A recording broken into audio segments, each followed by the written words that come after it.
laboratórios. E agora estamos prontos para examinar os resultados dessa experiência.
Como podemos observar, esta madeira está agora mais escura em sua coloração. Também está mais macia. Uma reação química entre o vapor e a madeira sob pressão fez com que tais mudanças ocorressem. Esta amostra ainda não é carvão. Mas, na realidade, o processo de transformação em carvão foi iniciado. A questão é, o carvão irá ser o resultado obtido se essa experiência ou uma variação se prolongar por um período mais longo? Os cientistas do laboratório Argonne responderam a essa pergunta através de uma série de experiências realizadas na década de 80. Um dos primeiros relatórios acerca de seu trabalho foi publicado na revista Notícias de Química e Engenharia, no exemplar de 21 de novembro de 1983. Na página 42 da revista, lemos a seguinte citação. Químicos do Laboratório Nacional Argonne conseguiram criar um tipo de carvão artificial de materiais naturais existentes. O processo é bem menos complicado do que era anteriormente imaginado ser necessário e fornece um novo entendimento acerca da estrutura do carvão e de como alterá-la. Posteriormente, quando o relatório foi publicado no jornal científico Geoquímica Orgânica, o jornal inglês de ciências Nature informou o sucesso que obtiveram ao realizarem tal experiência. Na página 316 do jornal Nature, de 28 de março de 1985, lemos o seguinte. Winans e seus colegas do Laboratório Nacional Argonne levaram menos de um ano para preparar um carvão sintético inteiramente caracterizado. O material que produzem não pode ser distinguido do carvão verdadeiro através de todas as técnicas aplicadas até o momento, e sua síntese suscita muitas questões interessantes a respeito da química do carvão. Para entender seus resultados, vamos primeiramente falar sobre a estrutura básica da madeira. Os dois principais componentes da madeira são celulose e lognina. A lognina age basicamente como um agente de união para as fibras da celulose. Diversas variações da experiência de Argonne foram realizadas, porém a fórmula de sucesso combinava lognina e barro com o calor. Cerca de 150 graus Celsius na ausência de oxigênio. Durante um período de aproximadamente 8 meses, o carvão artificial foi produzido. A rapidez através da qual o carvão se forma quando o vapor interage com a madeira sob pressão nos leva a indagar. Poderia o vapor ou a água quente também produzir a rápida transformação de matéria orgânica em petróleo? Um artigo Água a Água por toda parte, publicado no exemplar de 20 de fevereiro de 1993 da revista Notícias da Ciência, responde a tal pergunta. Pesquisadores da Exxon descobriram que a água exercia um papel essencial na formação do petróleo. Esforços para sintetizar o petróleo não obtiveram sucesso até que água muito quente foi adicionada ao veículo reator contendo a amostra de rocha. Quando isso foi feito, uma camada de petróleo foi encontrada na superfície da água no final da experiência. Tal resultado prova que há um caminho alternativo para a produção de petróleo na Terra, com a água superaquecida representando um papel determinante. O artigo indicava que essa descoberta poderia entrar em choque com as ideias estabelecidas sobre a formação do petróleo. Na verdade, no entanto, outros acontecimentos naturais já estão indo de encontro a teorias convencionais. Por incrível que pareça, certos pesquisadores aqui na Universidade Estadual de Oregon publicaram relatórios demonstrando evidência de formação de petróleo atualmente na bacia Guayamos, no Golfo da Califórnia. Atualmente no Golfo da Califórnia, numa profundidade de 2.000 metros do nível da água, há um depósito de sedimentos orgânicos derivados de algas marinhas e outras fontes orgânicas.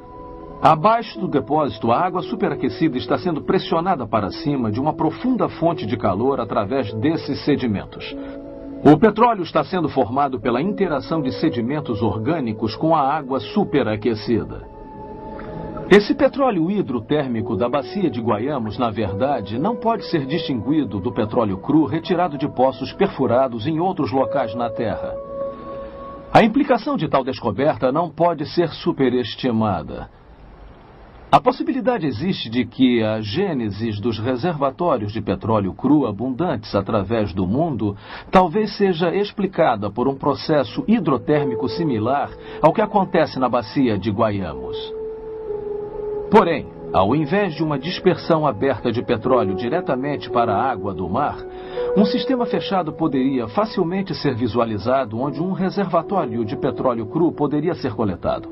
É concebível que um grande dilúvio universal tenha sido essencial na produção das enormes reservas de petróleo do Oriente Médio e de outros locais. A vasta quantidade de vegetação coberta por tal inundação, misturada a uma água superaquecida, como a detectada na bacia de Guayamos, poderia produzir petróleo nos volumes que vemos hoje em dia. Dependendo das condições de sepultamento, a matéria orgânica se transformaria em petróleo ou em carvão. Há algum modelo em nossa história que incorpore essas características?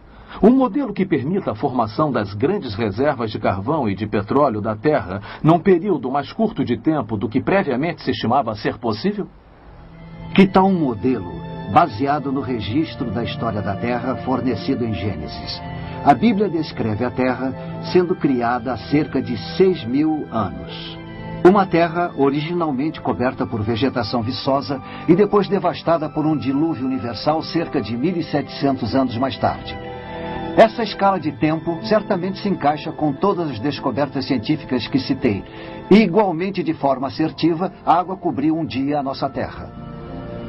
Em 1927, Noel Odell descobriu fósseis marinhos de conchas localizados perto do topo do Monte Everest.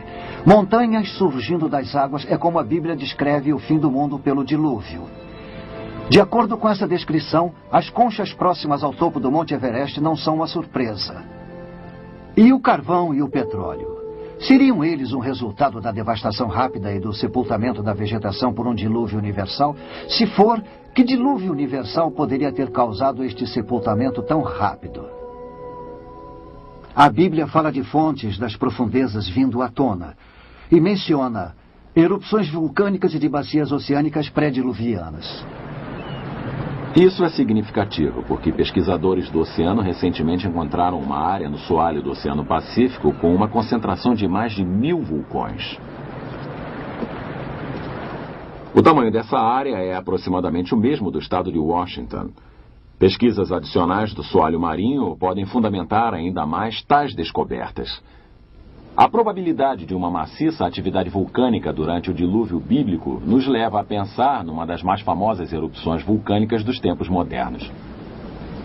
No dia 18 de maio de 1980, um gigantesco desabamento de terra na face norte do Monte Santa Helena, no estado de Washington, foi acompanhado de uma explosão equivalente a 20 milhões de toneladas de TNT.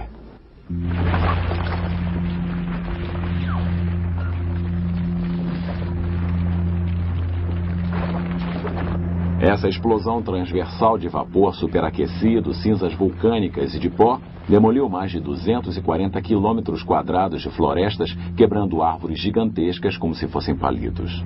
Os escombros do deslizamento de terra mergulharam no lago Spirit, criando um colossal canal que cobriu a parte lateral da montanha a mais de 270 metros acima de seu nível antes da erupção.